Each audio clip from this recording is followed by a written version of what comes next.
Dave Engelhardt. He's a pastor at King's Church in New York City. He's with us right now. Pastor, how are you, sir? Hey, Mike, I'm doing great. Good to be on.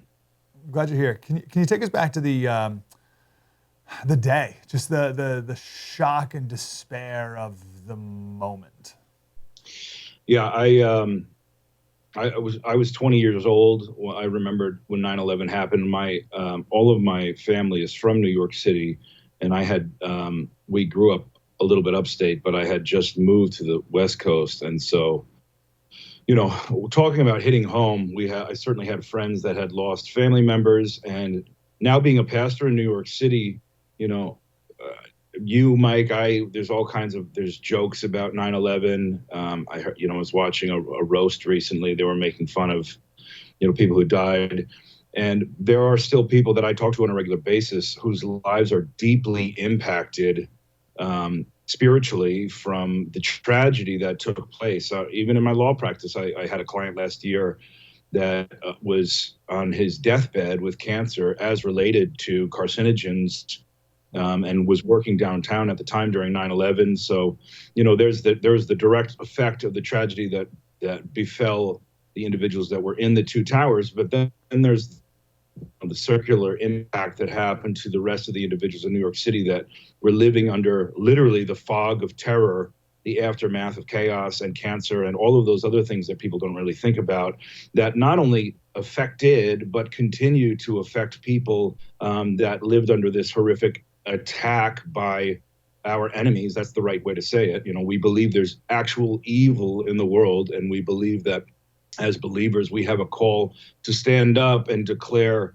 God's justice and righteousness, not just mercy, but establishing justice first and then mercy second. And the believers don't understand that. They think we're supposed to just say, we forgive you. It passed. But we're also called to create boundaries and borders to protect our people and our nation, so we can have freedom that goes another generation, so we don't get overrun by ideologies that produce death and chaos in our cities.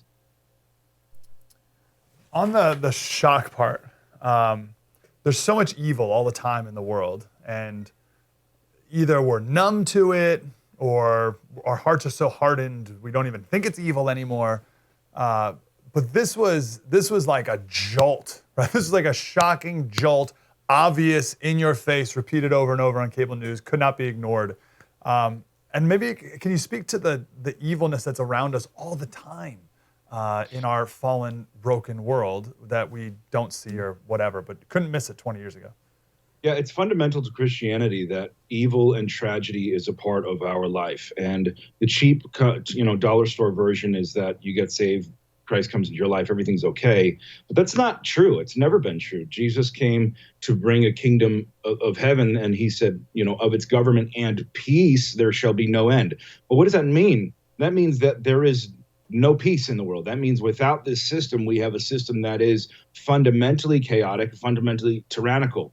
I have a buddy who's a Catholic priest, a father of a church a couple of blocks from my church.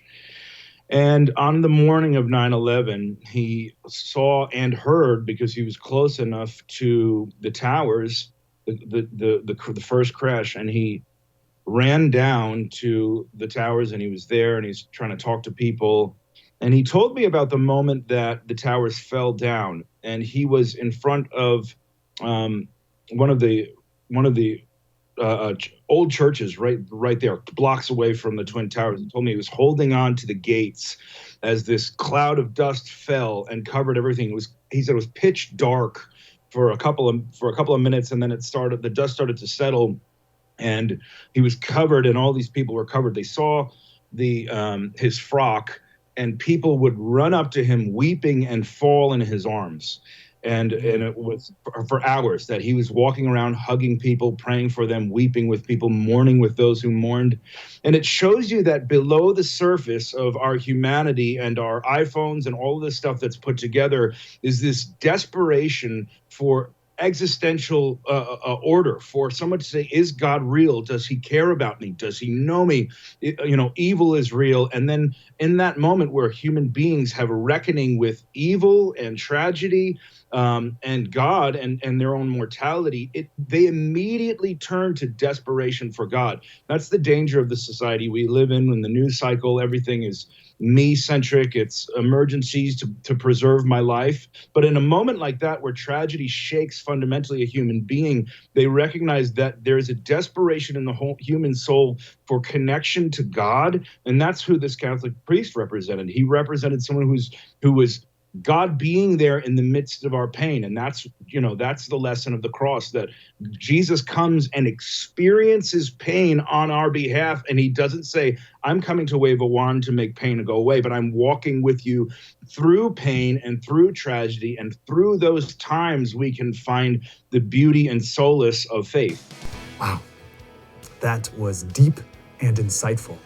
I want more of that. Like, subscribe, get more.